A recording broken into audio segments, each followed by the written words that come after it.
가수 김호중 씨가 음주 사고 때문에 사람들에게 비난을 받고 있습니다. 이번 일은 김 씨의 잘못된 음주 습관 때문이라고 생각됩니다. 음주운전을 하고 사고를 내고 도피하고 또 증거인멸까지 하려고 한 것은 작은 죄는 아니지만 치러야 될 대가가 크다고 생각이 됩니다. 김 씨의 잘못된 음주 습관은 이번이 처음이 아닐 텐데 그동안 김 씨와 가까이 있는 사람들이 그를 통해서 이 덕을 볼 생각을 했지 그의 음주 습관을 바꿔주려고 하지 않은 것 같아서 안타까움이 있습니다. 이 도박이나 마약을 하는 사람들은 현재 안정된 직장을 가지고 있고 또 경제적으로 부유하고 행복한 가정을 가지고 있어도 결국 폐인이 되거나 모든 것을 잃을 수 있습니다. 누가 옆에서 거기서 나오도록 헌신적으로 도와주거나 치료센터의 도움을 받아서 끊고 새로운 생활을 하는 게 필요한데 쉽지 않습니다. 이 마음의 결단을 하는 것이 가장 어렵고 현재의 습관을 버리고 새로운 생활을 하는 건 더욱더 힘들고 그런 결단과 행동을 지금 해야 되는 거에 대해서 망설이게 이제 되는 거죠. 그런데 이런 안 좋은 습관을 버리고 새로운 습관을 갖는 것보다 더 중요한 것이 신앙 문제입니다. 신앙 문제가 더 어려운 이유는 신앙이 안 좋아도 눈에 드러나게 이렇게 드러나는 것이 없고 또 알코올 중독이나 도박이나 마약처럼 심각하게 보이지 않기 때문입니다. 그리고 신앙 문제에서 하나님이 요구하는 것은 단지 교회에 나오고 섬기는 정도가 아니라 죄를 버리고 마음이 하나님을 향하고 지금 결단하라는 거죠. 예배를 빠지지 않고 헌금하고 봉사하는 건 할 수 있지만 죄를 버리고 마음을 하나님께 돌이키고 지금 결단하는 것은 어려울 수 있습니다. 신자가 이제 죄로 인해서 하나님과의 관계가 막히면 절대 이렇게 평안이 없습니다. 그런데 회개하고 하나님과 바른 관계를 회복하면 평안도 있고 풍성하게 되죠. 그래서 회개를 진정으로 하고 미루지 말고 지금 이렇게 하나님께 나오는 게 이제 필요합니다. 하나님은 이스라엘 백성들을 택하고 부르셔서 가나안을 주시고 제사장 나라가 되게 하셨습니다. 그런데 그들은 하나님을 버려요. 그리고 바알 숭배에 빠집니다. 하나님은 선지자를 통해서 회개하라고 계속해도 그들이 듣지 않자 이제 메뚜기 떼 재앙을 보내는 겁니다. 그래도 돌아오지 않자 이 메뚜기 재앙보다 더 심각하고 무서운 잘 훈련된 강한 군대를 이제 보내시게 됩니다. 너무나 두렵고 떨리고 절망스러운 여호와의 날이 온다는 거죠. 그날을 피하는 유일한 길은 마음을 찢고 여호와 하나님께 돌아오는 겁니다.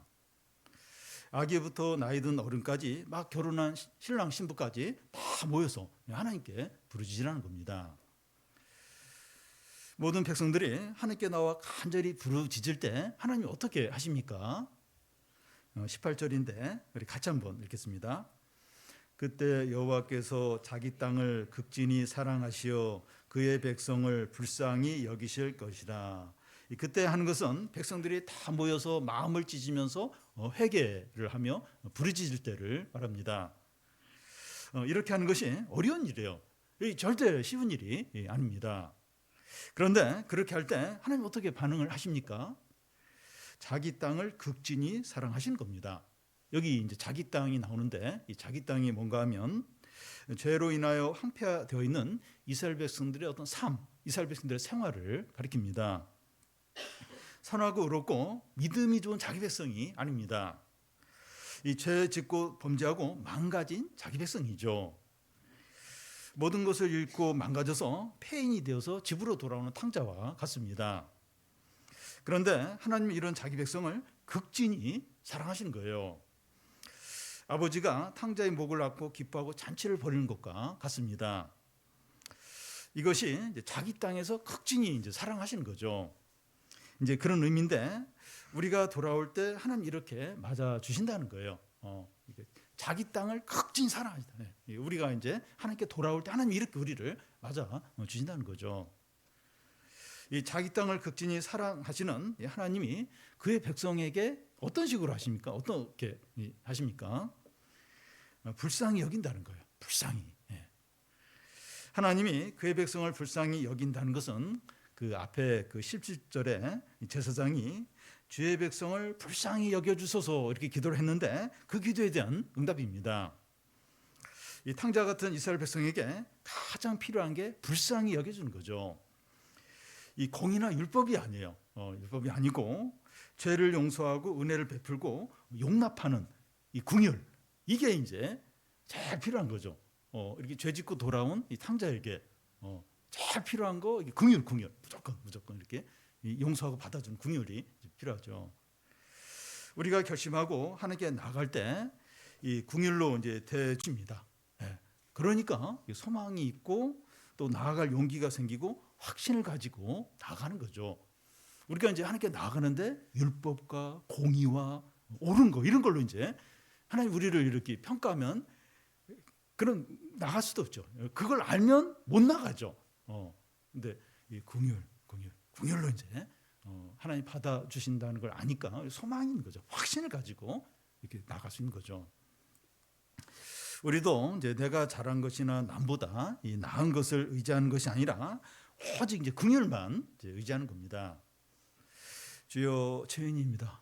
소망 없는 죄인입니다. 제가 잘한 것이나 선한 것은 아무것도 없습니다. 불쌍히 여겨주시고 은혜를 베풀어 주시고 회복시켜 주십시오. 진정으로 마음 아파하면서 괴로워하는 거죠. 괴로워하면서 주님께 나가는 겁니다. 하나님이 이런 성도를 받아주세요. 사랑해 주시고 은혜를 베풀어 주십니다. 그래서 그들을 지극히 사랑하셔서 이제 어떻게 하십니까? 그의 백성을 위해서 큰 구원을 이루십니다. 이 세 가지로 말할 수 있는데 이 첫 번째는 그 원수를 물리쳐 주시는 거예요. 20절인데 그 20절을 같이 한번 읽어보겠습니다. 내가 북쪽 군대를 너희에게서 멀리 떠나게 하여 메마르고 적막한 땅으로 쫓아내리니 그 앞에 부대는 동해로 그 뒤에 부대는 서해로 들어갈 것이라. 상한 냄새가 일어나고 악취가 오르리니 이는 큰 일을 행하셨음이라 하시리라. 이 북편 군대는 북쪽에서 오는 군대를 가리킵니다. 1차적으로는 메뚜기 떼를 가리킵니다. 이 메뚜기 떼로 인하여 모든 농작물들이 다 사라지게 되었고 이 백성들이 큰 고통을 당했습니다. 그런데 그 메뚜기 떼의 앞부대는 동해로, 여기서 동해는 사해를 이제 가리키고 또 뒤에 부대는 서해로 하는데 서해는 지중해를 가리킵니다. 이 강한 통풍이 일어나서 메뚜기 떼들이 사해와 이 지중해에 다 빠져서 죽게 된다는 거예요. 그렇게 될 때 그 메뚜기 썩는 냄새가 진동을 하게 된다는 겁니다. 그러니까 이 메뚜기 떼를 다른 쪽으로 이렇게 돌렸다 하면 불안해요. 왜냐하면 이 메뚜기 떼 다시 또 공격할 수 있으니까.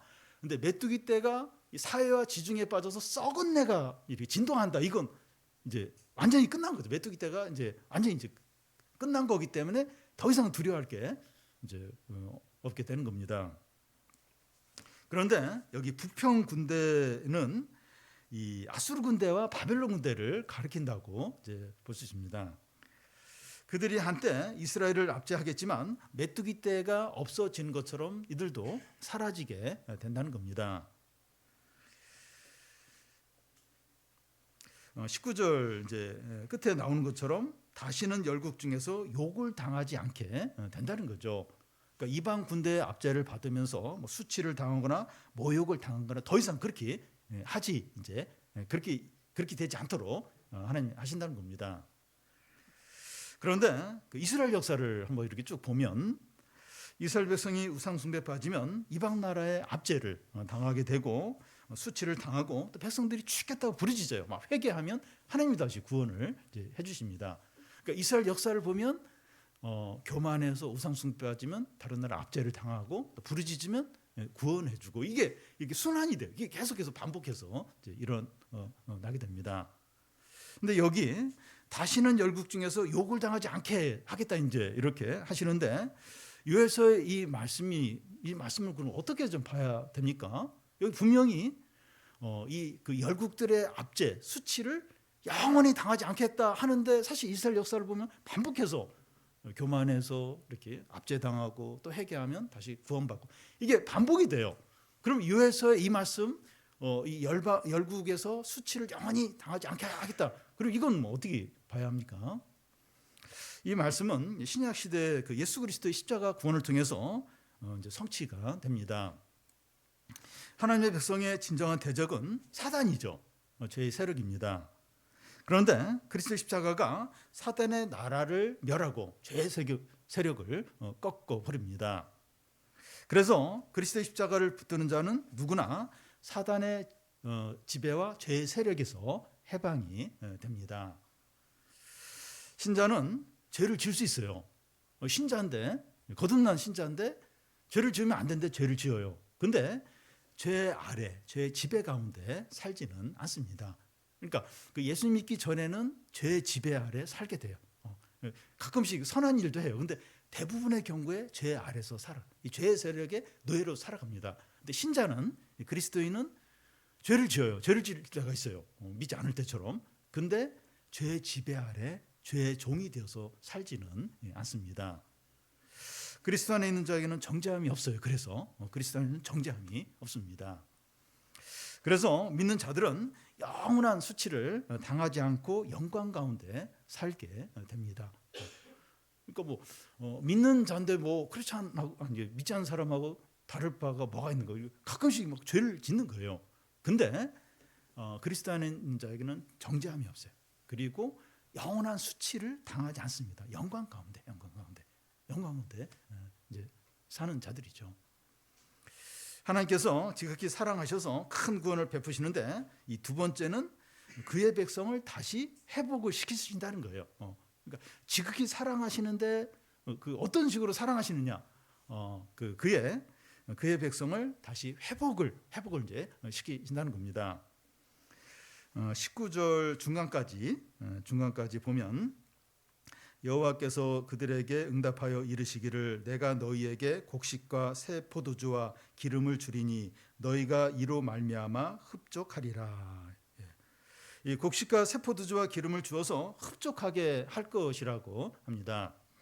그런데 그 앞에 그 1장 10절과 11절에 그 메뚜기 떼로 인해서 그 새 포도주가 말랐고 기름이 다하였고 밭의 수산이 다 없어졌다고 했습니다.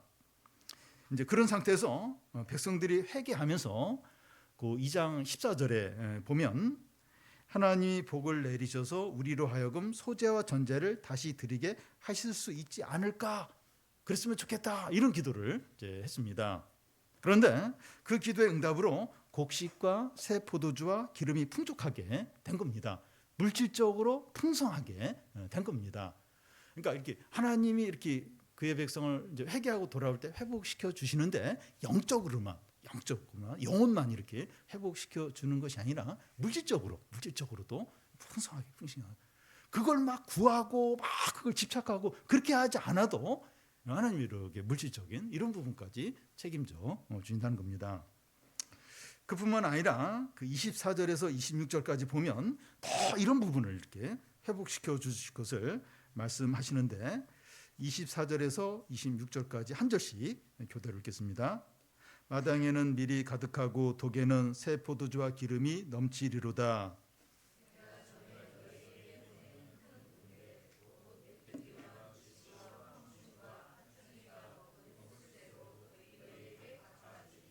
너희는 먹되 풍족히 먹고 너희에게 놀라운 일을 행하신 너희 하나님 여호와의 이름을 찬송할 것이라.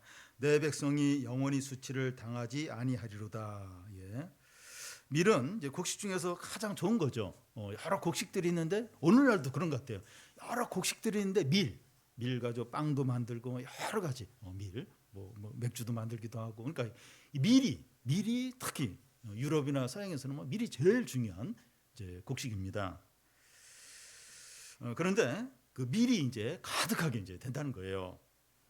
그리고 메뚜기와 늑과 황충과 팥종이가 먹은 횟수대로 갚아 주시겠다고 하는데 전에 메뚜기 떼들이 와서 곡식을 다 먹어버린 것은 이스라엘 백성들이 범죄했기 때문에 이제 징계로 이제 그 메뚜기 떼를 보내서 그걸 싹 이렇게 곡식들을 먹게 하신 거죠.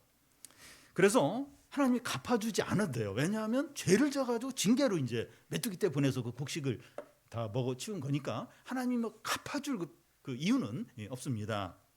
그런데도 회개를 하니까 이 벌받으라고 잃어버린 것까지 다 회복시켜 주시는 겁니다.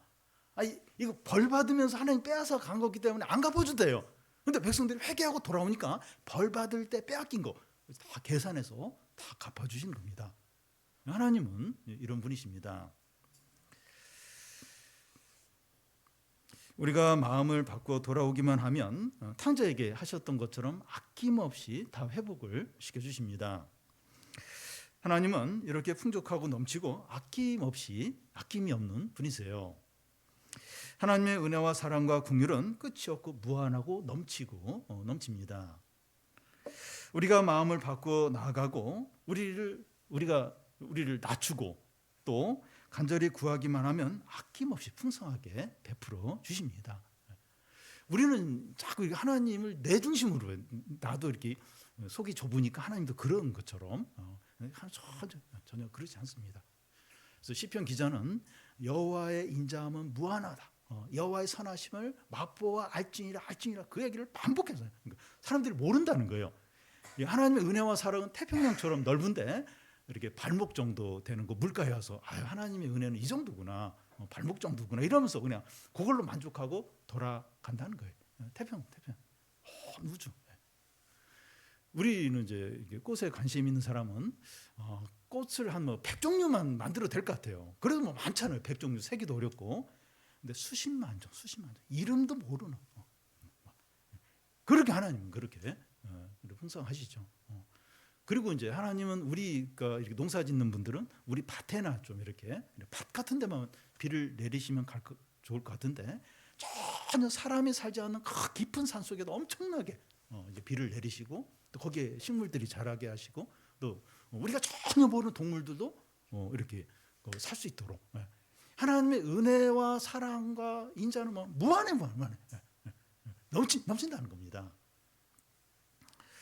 여러분, 신앙생활은 우리가 하나님께 나아가 재용서 받는 게 전부가 아니에요. 재용서는 시작입니다. 그러니까 재용서 받고 벌받지 않고 지옥 안 가고 이 재용서는 시작입니다. 엄청난 은혜와 축복이 풍성하게 기다리고 있습니다. 그러니까 죄가 이제 그걸 막는 거예요. 불신이, 의심이 그 무한한 은혜와 사랑과 인자를 막는 거예요. 안 나가는 거예요. 안 나가. 딱 그 마음을 닫고 있고. 근데 재용서 여기 가서 하나님께 나아가서 죄를 고백하고 우리 자신을 겸손하게 낮추고 간절히 구하면 그 넘치고 넘치는 그 은혜와 그 엄청난 그걸 다 누리고 이제 맛보는 거죠. 우리가 죄를 짓고 크게 넘어지고 방황해도 이제 소망이 있어요. 소망이 있는 이유가 이 그리스도 안에 있는 풍성한 긍휼과 넘치는 은혜 때문입니다.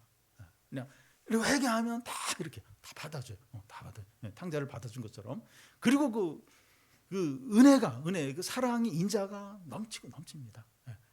이걸 이렇게 나아가는 사람이 주님께 나아가는 사람이 그 앞에서 겸손한 사람이 간절히 구하는 사람이 이걸 맛보고 이제 이걸 소유하고 누리게 되는 거죠. 하나님이 지극히 사랑하시는 세 번째는 그의 백성과 함께 하신다는 겁니다. 그 27절을 우리 같이 한번 읽겠습니다. 그런즉 내가 이스라엘 가운데 있어 너희 하나님 여호와가 되고 다른 이가 없는 줄을 너희가 알 것이라. 내 백성이 영원히 수치를 당하지 아니하리로다. 하나님이 함께 하신다는 것을 두 가지로 말하는데 내가 이스라엘 가운데 있겠다 하는 것과 내가 너희의 하나님 여호와가 되겠다는 겁니다. 내가 이스라엘 가운데 있겠다 하는 것은 이 광야 때 그 성막이 이제 이스라엘 회중 가운데 있었던 것처럼 하나님 이스라엘 백성들과 함께 이제 사시겠다는 겁니다. 그런데 이 구약에서 이스라엘 백성들이 하나님과 함께 사는 게 실패를 했어요. 이스라엘 백성들의 이제 불신앙과 이제 우상 숭배 이제 때문인데요. 하나님께서 그들에게 진노하지 않을 수 없었기 때문에 하나님이 그들과 함께 사는 게 축복이 아니라 저주였습니다. 하나님은 거룩하잖아요. 의롭잖아요. 근데 이스라엘 백성들이 하나님이 이제 이스라엘 백성들과 이렇게 동거하는데 같이 사는데 자꾸 죄짓고 막 우상 숭배하고 막 이렇게 하는 거예요. 그러니까 그래서 하나님 이스라엘 백성들과 함께 있는 게 이 축복이 아니라 저주가 되는 겁니다. 그래서 이스라엘 백성들이 이제 가나안에서 쫓겨나죠. 그 바벨론 포로에 다 이제 끌려가게 됩니다. 그런데 신약에 와서 이 하나님은 예수 그리스도의 십자가 죽음을 통해서 그의 백성과 진정으로 함께 하십니다. 임마누엘 이제 하시는 거죠. 여러분, 하나님이 우리와 함께 하시는 것이 가장 큰 축복입니다. 물론 이제 반대로 부담이 되긴 하는데 이 축복이죠. 말할 수 없는 축복입니다. 아빠가 외국에 멀리 떨어져 있어서 어린 자녀에게 좋고 좋은 비싼 이제 선물을 이제 보내준다고 해도 아빠가 함께 있는 것만큼은 못한 거죠. 아무리 선물이 좋아도 아빠가 함께 있는 거하고는 비교가 되지 않는 것과 같습니다. 하나님 우리와 함께 하시는 것이 가장 큰 선물이고 축복입니다. 우리가 예수 그리스도를 사랑하고 성령 충만하게 지내는 것이 하나님이 우리와 함께 하시는 것이고 그리스도 안에 있는 모든 좋은 것을 누리는 거죠. 성령 충만을 구하는데 이게 성령 하나님 우리와 함께 계시는 거죠. 이게 하나님 우리와 함께 하시는 거고 이제 그 하나님의 모든 풍성한 것을 이게 누리게 되는 거죠. 우리는 너무 어떤 면에서 믿음이 없고 막 이래서 이게 하나님이 함께 하는 이런 걸 별로 이렇게 중요하게 안 여기고 그렇게 구하지도 않고 하나님이 함께 하는 것보다는 돈이 좀 많았으면 좋겠다 이런 걸 생각을 하지. 또 내가 좋아하는 사람들은 같이 막 시간 보내고 막 재밌게 놀고 이걸 더 중요하게 여기지. 하나님이 함께 이걸 그렇게 중요하게 안 여겨요. 필요도 못 느끼고. 근데 하나님은 어떤 분인지 우리가 알고 좀 제대로 믿는다면 이게 엄청나요. 이게 성령 충만을 구하는 거, 성령 구하는, 성령이 우리 함께하는 이것만큼 복된 게 없고 두려울 게 없죠. 두려울 게 없습니다. 여호와가 이스라엘 가운데 있겠다 하는 것을 이제 더하여 더 추가해서 여호와가 너의 하나님이 되겠다는 겁니다. 이 말씀이 이제 온전한 성취는 그 예수님이 부활하신 후에 가능했습니다. 부활하신 예수님은 자기를 가장 먼저 발견한 이 막달라 마리아에게 무슨 말씀을 하는가 하면 나의 아버지가 너의 아버지가 되고 나의 하나님이 너의 하나님이 될 것이라고 말씀했습니다. 우리가 이제 구원을 받았다고 하는데 구원이 뭡니까? 구원이 어떤 거죠? 예수님의 아버지가 나의 아버지가 되고 예수님의 하나님이 나의 하나님이 되는 겁니다. 구원받았다. 이런 의미입니다. 예수님의 아버지가 나의 아버지가 되고 예수님의 하나님이 나의 하나님이 이제 되는 겁니다. 이것이 그 예수님이 하나님 아버지와의 관계에서 누리는 모든 영광과 존귀와 은혜와 사랑을 우리도 동일하게 누리는 의미가 이제 되는 겁니다. 그러니까 아버지와 아들 사이는 특별하잖아요. 그러니까 예수님과 하나님 아버지 관계는 특별해요. 그러니까 예수님은 하나님 아버지의 은혜와 영광과 존귀와 능력과 이걸 다 누려요. 다 이렇게 소유하고 이제 우리가 이제 그 하나님 관계에서 예수님이 누리는 것처럼 똑같은 은혜와 능력과 존귀와 영광을 똑같이 이렇게 누리는 겁니다. 이것이 그 우리에게 주어진 구원의 풍성함입니다. 구원의 풍성함이 뭘까? 그러니까 예수님이 하나님 아버지의 관계에서 누리는 모든 걸 우리가 누리는 이게 구원의 풍성함입니다. 그러니까 우리도 자꾸 이렇게 물질과 눈에 보이는 이런 거 익숙해가지고 이 구원의 풍성함이 감이 안 잡히고 별로 중요하게 여기지도 않고 막 이래요. 근데 이 구원의 풍성함, 하나님의 모든 좋은 것을 우리가 함께 누리는 이게 구원의 풍성함. 이걸 하나님 우리에게 주시는 거죠. 그러니까 하나님이 우리와 함께 하시고 하나님이 우리의 하나님이 되시면서 이게 이 모든 게 이제 가능해진 겁니다.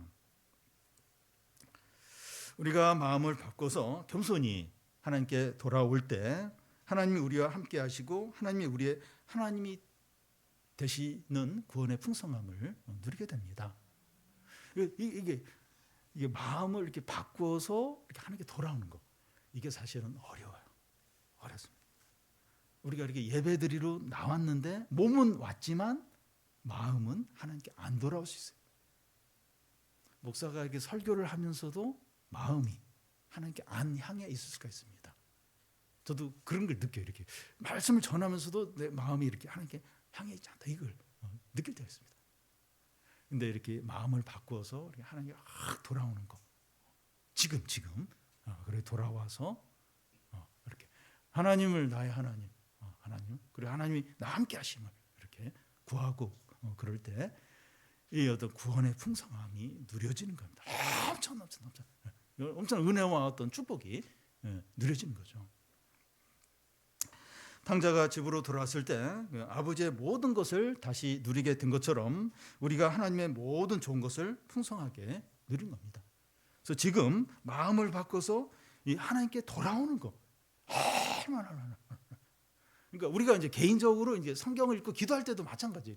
성경을 읽는데 전혀 마음은 다른 데가 있고, 근데 그럴 때라도 이렇게 마음을 하나님께 돌이키는 거예요. 그러면 이제 이 어떤 구원의 풍성함을 이제 누리게 됩니다.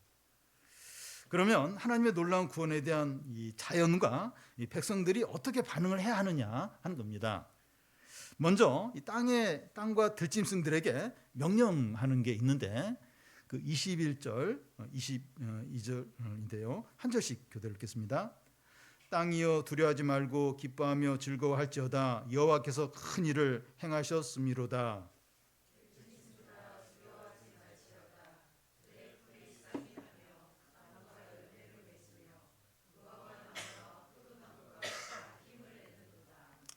땅과 들짐승들에게 두려워하지 말고 기뻐하고 즐거워하라고 합니다. 왜냐하면 풀이 싹이 나고 나무가 열매를 맺고 무화과 나무와 포도나무가 다 힘을 낸다는 거예요. 그 전에는 그 메뚜기 재앙으로 이 포도나무가 시들고 무화과 나무가 말라버렸어요. 그런데 이제는 모든 것이 회복되고 살아나고 풍성한 열매를 이제 맺는다는 겁니다. 어떻게 해서 이런 일이 일어났습니까? 이 메뚜기 때문에서 포도나무가 다 죽었어요. 무화과 나무도 다 시들어 버렸어요. 근데 막 싹이 나고 열매를 맺고 다 막 포도나무가 막 힘을 낸다는. 무슨 일이 어떻게 된 거죠? 이스라엘 백성들이 회개하며 하나님께 돌아왔기 때문입니다. 이스라엘 백성들이 우상 숭배와 죄 가운데 빠져 있을 때는 세상의 모든 동식물들도 시들고 병들고 메말라갔어요. 그런데 하나님의 백성이 하나님께 다시 돌아오자 모든 자연도 정상으로 회복이 되는 겁니다. 예를 들겠는데요. 어떤 사람이 집에 어항에 이제 물고기들을 이제 기르고 화초도 많이 키우는데 인터넷 쇼핑과 해외 직구와 주식 투자에 온 마음이 뺏겨서 이런 걸 돌보지 않는 거예요. 그래서 막 어항에서 물고기들이 한 마리씩 죽어가고 화초들이 다 시들어가고 막 죽기도 하는 겁니다. 근데 이 사람이 정신을 차렸어요. 그래서 이런 걸 막 확 줄이고 막 이제 끊기도 하고 그러면서 이제 물고기와 화초를 돌보니까 잘 자라는 거예요. 이런 것과 같습니다. 여러분, 우주 만물의 주인공은 코끼리나 사자가 아니라 사람입니다. 사람이에요. 그런데 이 주인공인 사람이 타락을 하니까 온 우주가 시름시름 앓으면서 탄식을 합니다. 요즘 지구 온난화로 이상 기후가 생기면서 이걸 우리가 좀 많이 보게 되는데 남극과 북극과 바다와 온 세계가 몸살을 하고 있습니다. 그러니까 이렇게 홍수가 나고 그 폭우가 내리는데 그 공통된 비유가 20년 만에, 50년 만에 처음이라죠. 어떤 분은 내가 태어나서 우리 집이 잠긴 건 처음이라고. 브라질의 어떤 분은 아프가니스탄도 그렇고 중국도 그렇고 난리입니다. 그 일반 전문가들이 그래요. 전문가들이 그 사람들의 탐욕 때문에 무차별하고 개발하고 이렇게 공해를 유발하고 이런 것 때문에 이제 사람의 탐욕 때문에 이제 이런 일이 일어났다고 그렇게 말합니다. 그래서 그 온 자연과 동식물들이 하나님의 아들이 빨리 나타나기를 손꼽아 기다리는 거예요. 사람들이 빨리 회개하고 거듭나는 거예요. 회개하고 거듭나서 자연 만물도 구속을 받고 회복되기를 소망을 하는 겁니다. 그러니까 우리 믿는 사람들도 이렇게 이산화탄소를 줄이기 위해서 이렇게 그런 노력도 필요해요. 그런 노력도 필요한데 이걸로는 진정한 이게 안 돼. 이걸로는 안 됩니다. 그러니까 본질적인 방법이 뭔가 하면 사람들이 회개하는 거예요. 회개하고 돌아오고 사람들이 이 복음을 믿고 그럴 때 이제 진정한 어떤 이런 부분들이 해결이 이제 될 수 있는 거죠. 그래서 이 그리스도인들이 세상 사람들 중에서 제일 중요합니다. 제일 중요해요. 성도는 세상에서 축복과 은혜의 통로이기 때문이죠. 믿는 가정 안에서 예를 들면 믿는 가정에서 이 아빠 엄마가 침체되어 있어서 핸드폰만 보고 이거 자꾸 소리를 질러요. 자꾸 화를 내면 자녀들이 다 힘들어요. 신음소리를 하면서 고통스러워합니다. 말은 하지 않아도 너무 마음이 이제 힘든 겁니다. 자녀들이 우리 아빠 엄마가 빨리 회복돼야 되는데 신앙이 좋아져야 되는데 이런 걸 막 너무 이제 기다린다는 겁니다. 직장 안에서도 성도가 이제 피스메이커 역할을 해야 하는데 침체되어 있어요. 그래서 방어적이고 짜증이 내고 있다면 다른 직원들이 그 한숨을 쉬면서 저 예수쟁이가 빨리 회복이 돼야 되는데 직접 말은 하지 않더라도 왜 당신이 그래도 이렇게 우리 그 안에 피스메이커인데 이렇게 왜 이렇게 침체되어서 이렇게 그러냐 이러면서 이렇게 안타까워한다는 겁니다. 우리 한 사람 한 사람이 우리가 있는 곳에서 축복의 통로이죠. 누가 이렇게 자기를 부인하고 이렇게 그렇게 섬길 수 있는, 그러니까 크리스찬이 진짜 믿음으로 살면 그렇게 하잖아요. 원수도 사랑하고 다 이렇게 섬기고. 근데 그 예수쟁이가 이렇게 막 침체가 되면 진짜 소망이 없는 거야. 더 물어뜯고 막 정글같이 되고. 우리 한 사람 한 사람이 은혜의 통로죠. 축복의 통로입니다. 우리는 그곳에서 이제 제사장이죠. 여러분 크리스찬이 이제 그 직장이나 회사 안에서 기도해요. 기도. 그 참 어떤 여러 가지 기도할 게 많잖아요. 그 회사가 부도 직전에 있다든지 또 뭐 어떤 비리가 있다든지 또 뭐 중요한 사람들이 뭐 다툼이 뭐 일어나서 분열이 돼서 또 회사 위기 있다든지 기도. 이 제사장이 기도하면 기적이 나타나고 또 화합이 일어나고 그 가운데 어떤 회복이 있고 제사장 크리스찬이 그런 역할을 이제 하는 거죠. 우리의 영적인 상태에 따라서 주위 사람들에게 축복이 흘러갈 수도 있고 더 어두운 절망이 막 저주 이런 게 막 흘러갈 수도 이제 있는 겁니다. 마지막으로 그 놀라운 구원을 경험한 백성들에게 하나님께서 명령을 이제 하시는 겁니다. 23절을 같이 한번 읽겠습니다. 시온의 자녀들아 너희는 너희 하나님 여호와로 말미암아 기뻐하며 즐거워할지어다. 그가 너희를 위하여 비를 내리시되 이른 비를 너희에게 적당하게 주시리니 이른 비야 늦은 비가 예전과 같을 것이라. 여기 시온의 자녀들아 하는 것은 요엘의 설교를 듣고 있는 유다 백성 전체를 가리킵니다. 그들이 하나님의 놀라운 구원을 보면서 해야 할 일이 뭐죠? 너희 하나님 여호와로 인하여 즐거워하고 기뻐하라는 겁니다. 여호와 하나님 한 분만으로 즐거워하고 기뻐하라는 거예요. 하나님께서 그의 백성들에게 새 포도주와 기름과 밀을 주시고 또 메뚜기 떼가 먹은 것까지 다 이제 갚아주시고 부평 군대를 몰아내는 그런 일을 이제 하셨는데 이런 것들보다 하나님을 더 사랑하라는 거예요. 하나님을 더 기뻐하라는 겁니다. 내가 선물을 많이 줬는데 그 선물을 준 자를 선물보다 더 사랑하라는 거죠. 그런데 그렇게 잘 이제 그렇게 잘 안 되는 경우가 많아요. 눈에 보이는 어떤 하나님보다도 하나님이 행하신 일, 선물을 준 하나님보다 선물을 더 좋아하고 더 거기에 마음을 빼앗기가 쉽습니다. 우리는 이 기도가 응답이 되고 경제적인 여유가 생기고 건강이 좋아지고 어려움이 사라지면 그런 것들에 만족하면서 하나님으로부터 멀어지기가 쉽습니다. 100명 중에서 99명이 그래요. 몇 사람이 아니라 대부분이 다 그렇게 합니다. 너무 어렵고 힘들면 긴장해요. 긴장하며 기도하는데 어려움이 사라지면 신앙도 사라지기가 쉬워요. 신앙이 너무나 약해지는 겁니다. 예외적인 사람이 아무도 없어요. 장사예요. 저도 막 어떤 어려움 가지고 기도하고 그러다가 그 어려움이 사라지면 싹 긴장이 풀리면서 안 그런 거예요. 하나님에 대한 어떤 그 마음이 굉장히 이렇게 약해지는 걸 얼마나 많이 느끼는지 모릅니다. 그래서 이 선물들이나 상황에 좌우되지 말고 여호와 하나님으로 인하여 기뻐하고 즐거워하라는 겁니다. 다시 말해서 이 하나님 말씀을 항상 가까이 하고 즐거워하라는 겁니다. 이게 얼마나 중요하고 이게 필요한지 몰라요. 하나님 한 분만으로 즐거워하고 기뻐하는 거 하나님 안 보이잖아요. 눈에 보이는 좋은 것들 많은데 그것 말고 하나님 한 분만으로 그게 이제 하나님 말씀을 가까이 하라는 거죠. 말씀으로 즐거워하고 말씀을 가까이 하고 묵상하고 적용하고 그래서 이 하나님 말씀으로 즐거워하는 게 하나님을 즐거워하는 겁니다. 진짜 말씀을 가까이 말씀을 이제 그렇게 이제 하라는 겁니다. 23절 그 중간에 그 해석하기 어려운 부분이 있는데요. 이른비를 너희에게 적당하게 주시리니 이제 하는 건데 이 부분을 이제 히브리어로 좀 보면 하몰의 다치다카라는 겁니다. 여기서 하는 이제 정관사이고 이 모레는 이른비 혹은 교사 이런 두 가지 뜻이 있고 이 다치다카는 적당하게 혹은 의롭게 하는 두 가지 의미가 있습니다.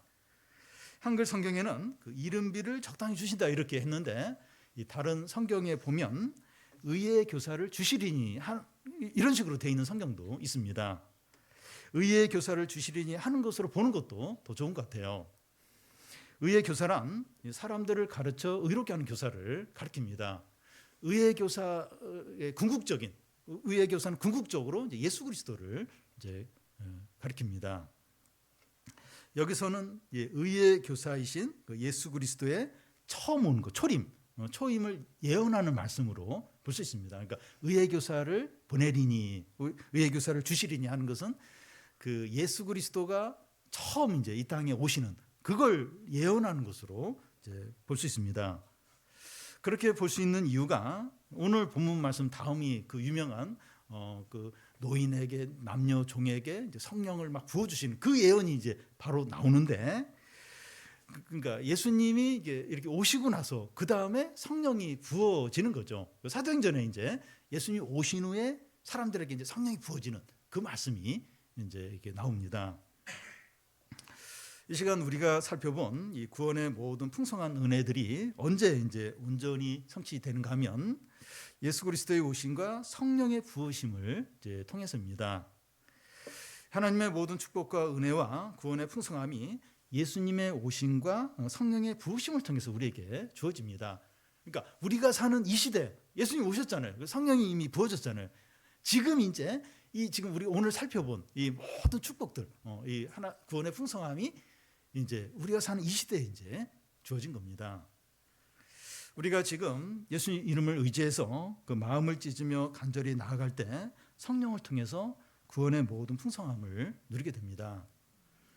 하나님께서 우리가 과거에 불순종해서 잃어버렸던 것까지 다 계산해서 채워주십니다. 하나님의 이 구원, 은혜는 이렇게 풍성해 넘칩니다. 우리에게 솔직히 이제 우리에게 필요한 건 경제적인 건 물질, 외적인 어떤 어려움 해결 때는 이게 사실은 현실적으로 필요해요. 이게 중요하죠. 근데 우리가 이거에 집착하지 않고 이게 매이지 않고 일단 마음을 찢으면서 하나님께 돌아가는 겁니다. 마음을 돌이키는 거예요. 그래서 하나님이 우리와 함께 하시고 또 하나님이 나의 하나님이 되고 그리고 눈에 보이는 이런 게 아니라 하나님만을 이제 말씀으로 기뻐하고 즐거워하는 겁니다. 이런 게 회복이 될 때 우리가 죄 지어서 손해본 것들 빼앗긴 것까지 다 계산해서 갚아줄 정도로 하나님의 은혜와 사랑과 인자는 넘치고 넘친다는 거예요. 너무나 풍성하다는 겁니다. 그러니까 자꾸 눈에 보이는 거 이걸 거기에 마음을 두고 거기에 집착하고 어떻게 하면 이런 게 채워질 수 있을까? 이제 그렇게 하지 말고 이렇게 마음을 찢어 하나님께 진짜 돌아가라는 거예요. 마음 진짜 하나님께 마음을 두라는 거예요. 하나님을 기뻐하라는 거예요. 하나님을 나의 하나님으로 삼고 하나님 함께 하심을 구하고 그렇게 하면 넘치도록. 우리가 죄 지으면서 잃어버린 것까지 돈 손해 본 거, 또 시간 손해 본 거, 그것까지 다 계산해서 우리가 돌아오면 갚아주신다는 겁니다. 이 시간 우리와 하나님 관계를 진정으로 한번 돌아보시기 바랍니다. 저도 참 이렇게 이 말씀 보면서 회개를 많이 했습니다. 이렇게 진짜 어렵더라고요. 이렇게 마음을 하나님께 향하게 하는 거, 하나님만을 즐거워하는 게 이게 어려워요. 근데 이제 한번 돌아보는 게 하나님과 우리 관계가 어떤가, 내 마음이 진짜 어떤가, 내 마음이 어떤가, 내 마음이 어디가 있는가 돌아보는 겁니다. 하나님은 우리의 마음을 계속 두드리고 계세요. 손을 벌리고 기다리고 계십니다. 계속 기다려요. 그러니까 우리가 진짜 하나님께 바짝 엎드리고 진짜 막 그럴 때가 있어요. 그럴 때는 이제 진짜 우리 중요한 부분을 칠 때예요. 진짜 어려움을 주면 그때 바짝 엎드립니다. 그 믿는 사람은 다 그러면 그때 이제 마음을 확 하나님께 향하게 돼요. 근데 힘들잖아요. 우리 소중한 거 하나님 가져가시고 막 때려서 이제 확 엎드리게 하는 건데, 이제 많은 사람이 그렇게, 많은 성도들이 그렇게 해서 이제 우리도 뭐 그렇게 그럴 때 많은데, 근데 지혜로운 사람은 맞기 전에 이렇게 말씀을 할 때 바로 엎드리는 겁니다.